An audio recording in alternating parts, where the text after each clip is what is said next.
Hi friends, అందరూ ఎలా ఉన్నారండి? Welcome to my channel. Friends, ఈరోజు మంచి వీడియోతో నేను ముందుకు వచ్చేసానండి.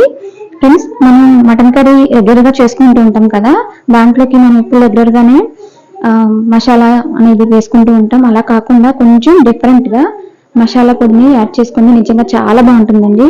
ఫ్రెండ్స్, నేను ఇవ్వండి ఆల్రెడీ మసాలా పొడిని అయితే రెడీగా చేసేసాను. దీన్ని ఎలా ప్రిపేర్ చేసుకోవాలనేది మీకు చూపిస్తాను ఫ్రెండ్స్. మటన్ మసాలా పొడిని తయారు చేసుకోవడానికి ముందుగానే స్టవ్ ఆన్ చేసేసి ఇలాగా ఒక వెడల్పాటి కడాయిని పెట్టేసుకోవాలండి. ఈ కడాయి కూడా కొంచెం మందంగా ఉండేలాగా మనం చూసుకోవాలి. ఇలా కడాయి వేడైన తర్వాత నేను స్పూన్స్ ప్రకారం చెప్తున్నానండి. 2 స్పూన్ల దాకా దాల్చిన చెక్క వేసుకోవాలి. 2 స్పూన్ల దాకా లవంగాలను వేసుకోవాలి ఫ్రెండ్స్. అలాగే 4 వరకు అనాస పువ్వులను వేసుకోవాలండి. 10 వరకు యాలకులను వేసుకోవాలి ఫ్రెండ్స్. అలాగే 10 వరకు మిరియాలను కూడా యాడ్ చేసుకోవాలండి. ఇవన్నీ వేసేసుకున్న తర్వాత మనకి మంట అనేది సిమ్లో పెట్టుకుని వీటిని కొంచెం ఫ్రై చేసుకోవాలి లైట్గా.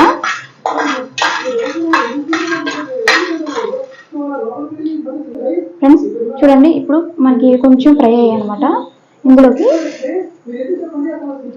4 స్పూన్ల దాకా ధనియాలను వేసుకోవాలండి.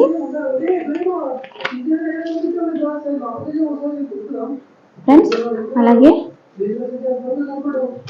జాపత్రిని కూడా వేసుకోవాలి. 4 ఎండుమిర్చిని కూడా యాడ్ చేసుకోవాలండి. ఫ్రెండ్స్, ఇవి ఇలాగా చక్కగా ఫ్రై చేసుకోవాలి. ఫ్రెండ్స్, చాలా సింపుల్గా చేసుకోవచ్చండి. మనకి అప్పటికప్పుడు కంగాగా చేసుకోకుండా ఇలా ముందుగా రెడీ చేసుకుని పెట్టుకుంటే మనకి కూర ప్రిపేర్ చేసేటప్పుడు చాలా ఈజీగా ఉంటుంది, చాలా బాగుంటుందండి. ఫ్రెండ్స్, ఇది ఒక్క నిమిషం మనం ఇలాగా ఫ్రై అవ్వాలండి. ఫ్రెండ్స్ చూడండి, ఈ విధంగా మనకి ధనియాలు అనేది కొంచెం ఫ్రై అయిన తర్వాత బిర్యానీ ఆకుని ఇలా కట్ చేసుకుని 2 ఆకులను వేసుకోవాలండి. అలాగే ఎండు కొబ్బరిని చిన్న ముక్కనండి వేసుకోవాలి. ఇలా ముక్కల కింద కట్ చేసుకొని ఫ్రెండ్స్, అలాగే ఒక 2 స్పూన్స్ దాకా జీలకర్రని యాడ్ చేసుకోవాలి.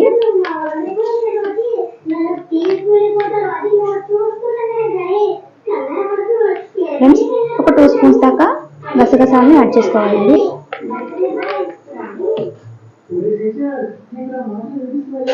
ఫ్రెండ్స్, వీటిని ఒకసారి బాగా మనం ఫ్రై చేసుకోవాలి.